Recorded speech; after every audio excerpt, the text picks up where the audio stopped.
Hey guys, Michael Furlonger here for Real Life at 180 Degrees. We've been talking about dating and sex. I'm going to bring this up more when we're talking about culture, because here's the thing. Dating is not mentioned at all in Scripture, but singleness is. Jacob was single while he was working for Laban for the first 7 years out of love and desire for Rachel.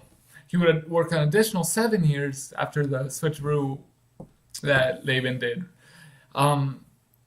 But he was doing something during those first 7 years and the second 7 years. He was showing Laban, Leah, and Rachel his character, his work ethic, what kind of husband he will be to his wife. And in your single years, you may not know who you're going to marry, but you should be living your life doing the same thing, working, showing your work ethic. And so,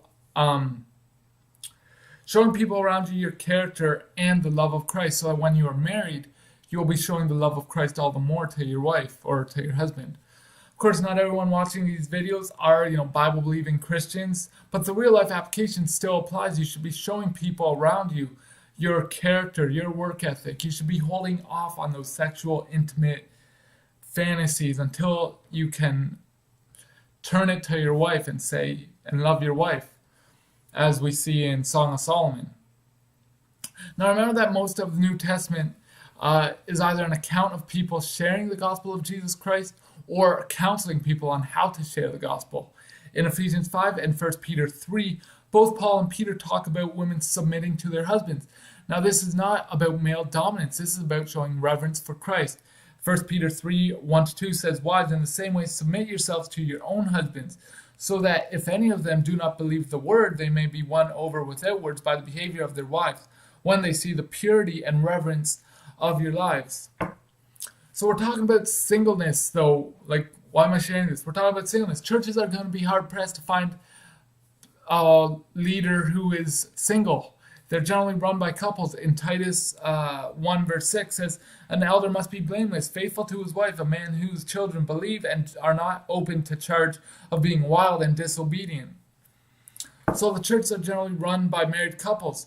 But to those married couples, you have a responsibility to teach singles and young couples on how to lead godly lives. So I'll talk about this more later. Leave a comment below. Tell me what you think. I'll talk to you later. Bye. Imagine me and you, I do. I think about you day and night. It's only right to think about the girl you love and hold her tight.